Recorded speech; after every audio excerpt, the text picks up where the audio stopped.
وانت بترفع بتدوس على البدال جامد، واول ما دول اللي احنا بنعلم عليهم، فعلى حسب برضه.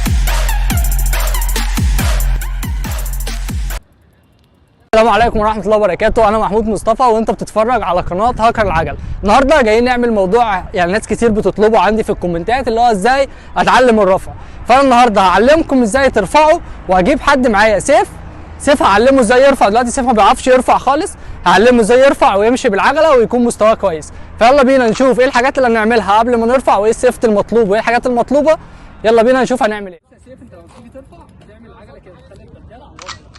انت تفعل بيبقى على الرجل اليمين، العجله ترفع. تاني حاجه ايدك على الفرامل بتكون سبعين زي ما احنا قلنا. الترس اللي ورا احنا عملناه على كده، اللي هو تبقى العجله متوسطه، ما تبقاش شديده قوي او خفيفه قوي عشان تعرف تمشي بيها. بعد كده قبل ما بترفع انت بتعمل حركه واحده بس كده كده. يعني اهم حاجه اعصاب ايدك بتتكلم معاك اهي. وبعد كده وانت بتدوس على العجله بتفرد ايدك خالص، فدي بتساعد في شد العجله. ماشي، بص انا همشي بالراحه، هعملها بالراحه. هي اسئله بسيطه مع جسمي لتحت. انا هعمل كده بدوس فرامل. انا مش عايز العجله تمشي بيك كتير في الاول، عايزك ترفعها بس. جسمي خلاص يتفرد لورا عشان العجله تبقى ماشيه مستقيمه.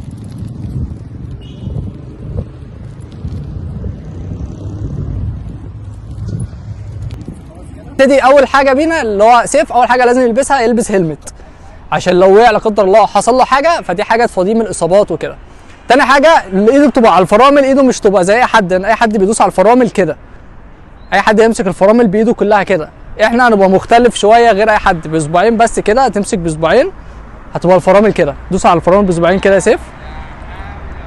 بص هيدوس بالشكل ده. حتى انت لو لسه ما اتعلمتش الحركه ديت، طول ما انت ماشي في الشارع حاول تفضل تدوس فرامل باسبوعين، وانت بتفرمل بين عربيات وبين اي حاجه باسبوعين بس. تاني حاجه هتعملها اللي هي ظبط التروس، لان العجله ممكن تكون تقيله معاك، فده ما يساعدكش في حد ما اللي انت تعرف ترفع. اول حاجه في التروس بنخليها على الترس الاولاني، وبتجيبها على في 3 تروس فوق. الثلاث تروس اللي فوق دول تفضل ان انت تعملهم عليهم. لو مثلا اي واحد من ال3 تروس الاخرانيين ماشي، اللي هم اللي فوق اللي هم الكبار مش الصغيرين، على حسب مستوى العجله. يعني العجله في عجله بتبقى تقيله وعجله خفيفه، فدي بتفرق عن عجله والثانيه. فهنشوف دلوقتي الدفع بتاع العجله بتاع سيف عامل ازاي، تقيل ولا خفيف، وهنشوف هو يستريح على انه ترس، وبناء عليها هعلمه ازاي يرفع على الترسين دول اللي احنا بنعلم عليهم. فعلى حسب برضو ايه دفعه العجله، على حسب برضو المكان اللي انت بتبقى فيه. يعني لو مكان صغير هتخليه على الاخير، مكان واسع شويه على اللي قبله، مكان فاضي زي كده هيبقى على اللي هو الثالث ده، اللي هو عشان العجله تبقى خفيفه معاه. فهنرفعه دلوقتي على الثالث.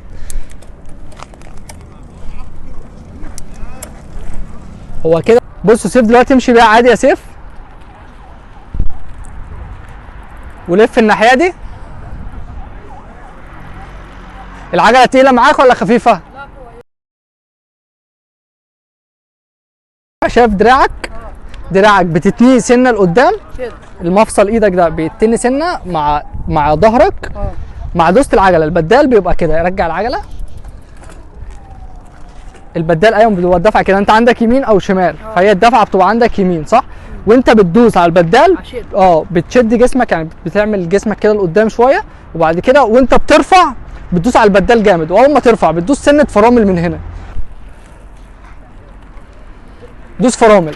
انا مش عايزك ترفع العجله قوي، بس اهم حاجه تتحكم في الفرامل اكتر.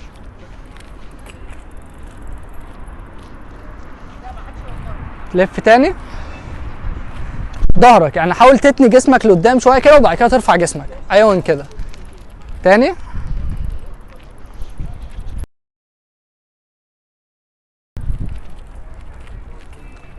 دوس فرامل كده. انت حلو في المكركع. حاول ترفع بدالين او 3 بدالات وتدوس فرامل.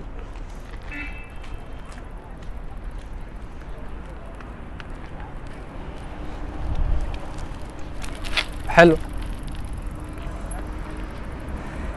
تاني بقى حاول ترفع 5 بدالات وتدوس. ده خليه في الاخر خالص. تعال لف يا سيف تاني. لف.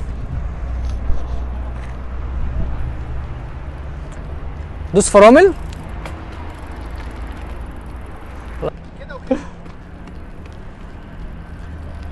لا دوس فرامل. اذا هحط لك مسافه. لا ده الفيديو. بصوا دلوقتي احنا خلاص خلصنا مع سيف الفيديو. ايه رايك يا سيف في تجربه الرفع وازاي اتعلمت الرفع؟ وانا دلوقتي بقيت بعرف ارفع بنسبه 60% وشكرا. ما كنتش هتخيل ان انا اعرف ارفع كده، كان عندي خلفيه تانية خالص عن الرفع وشكرا. حبيبي ما بتفرقش بالسن او كده، فهو سن صغير. انت عندك كام سنه يا سيف؟ 14. عنده 14 سنه، واخليه بحد بسم الله. لو عجبك الفيديو ما تنساش تعمل لايك وسبسكرايب للقناه عشان تشوف كل فيديوهاتنا الجديده، واساله في كومنتات تحت او اللينك بتاعي في البايو تحت بتاع الانستجرام. خش كلمنا على الانستجرام وابعت لي فيديو ليك وانت بتتمرن واقول لك تعمل ايه صح او بتعمل ايه غلط.